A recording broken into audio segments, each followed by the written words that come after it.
couple weeks ago, I was all by myself in the living room. It was nighttime and the only light on I could see in my house was from my PC in my bedroom. My parents were asleep, so there was no sound in my house.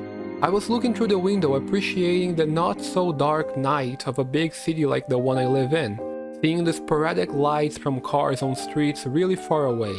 The only sound I could hear was from them and from the wind.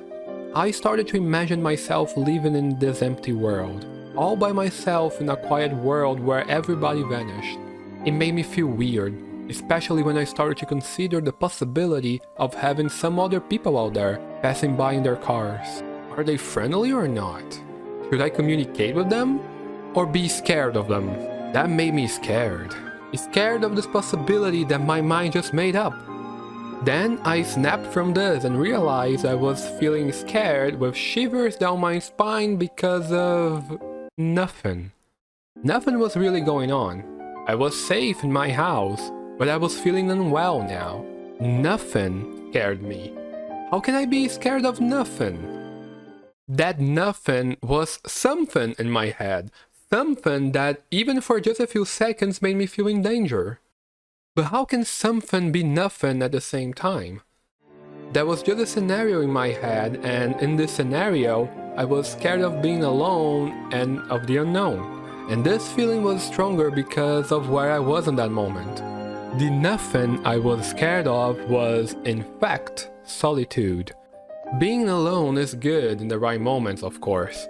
But I think that being alone for real, without the chance of connecting with no other soul, sounds really scary to me. I scared myself with the thought of being alone, and that made me think, technically I am alone, in my mind.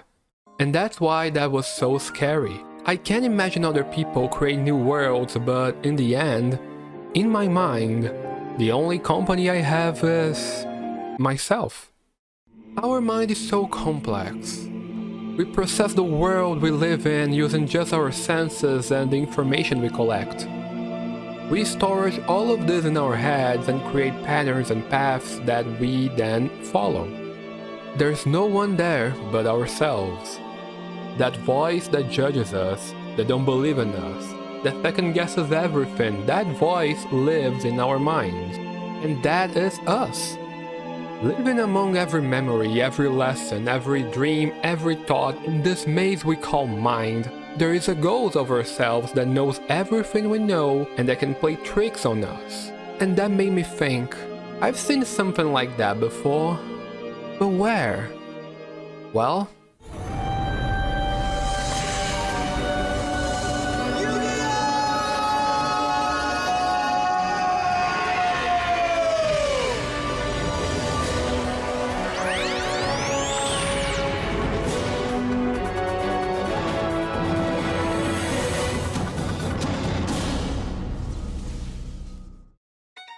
in Yu-Gi-Oh! We are presented to the pharaoh, also known as Yami Yugi.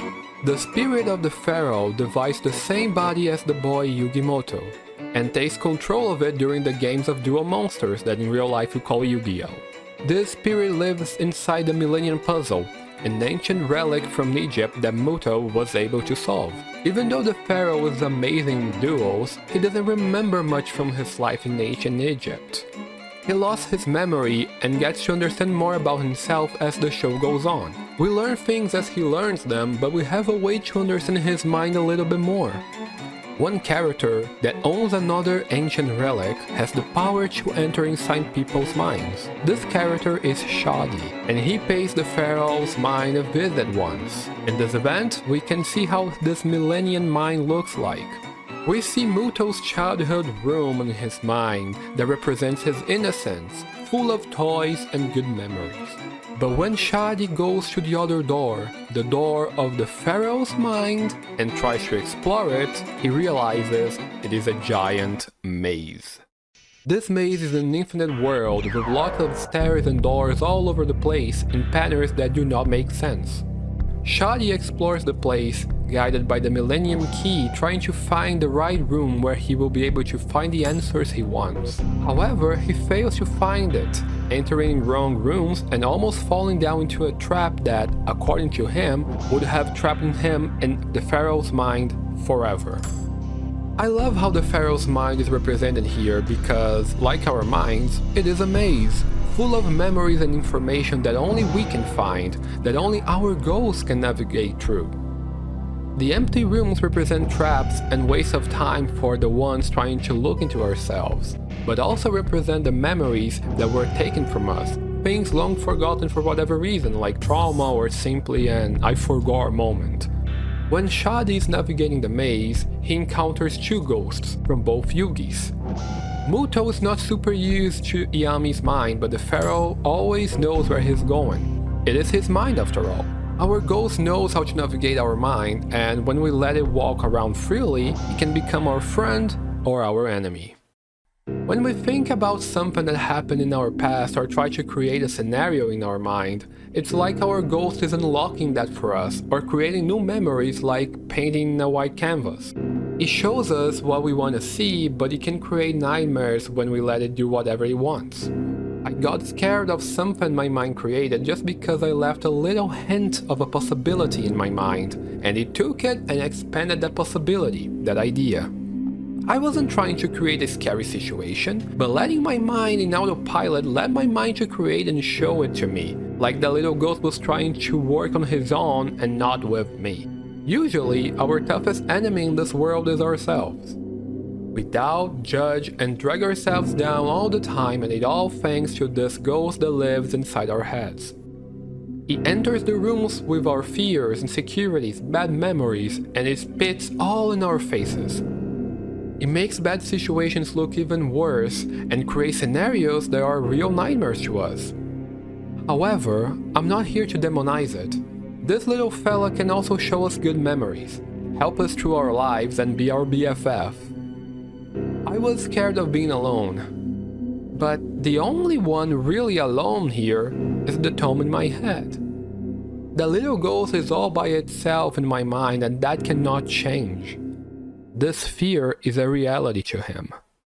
Isolated in a maze of good and bad experiences, working non-stop, this piece of us is doing its best to help us live.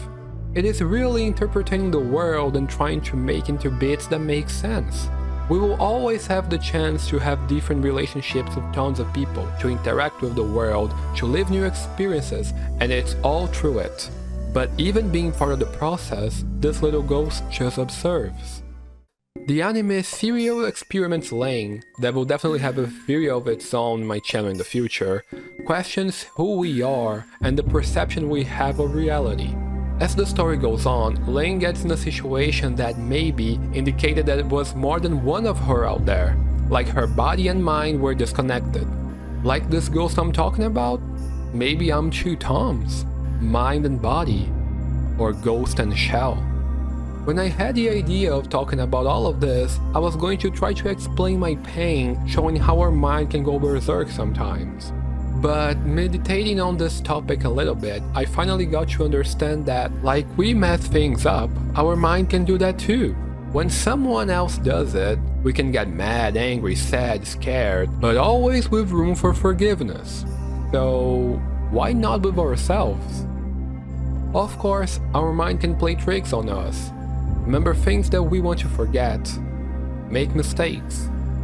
But all of this is part of us. All of this makes us who we are. The little ghost is trying its best because we are trying our best. We grow and evolve together.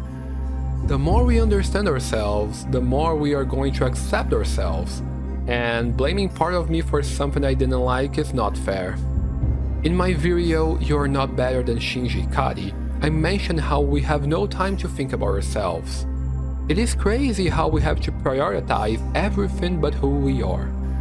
I would love if you could try this a little bit today. Try looking to yourself and accept a failure, forgive a mistake, and love some of your characteristics. Without loving ourselves, we are not living, we are just surviving. I have no one to blame for feeling scared that time but that little Tom. But I'm not mad at him anymore. I understand that if I was scared, it's because he was too. All those paths stairs, and rooms in my mind are complex to me. Some things are hidden for so long that I don't even remember what they are. But everything there is part of me, part of my world, and like exploring a haunted house can be scary, exploring rooms from my mind also is scary. But now, the little Tom doesn't need to be scared anymore. Like two sides of a coin, we are not equal. We are different parts of the total. However, we are not alone. We are together. We are one.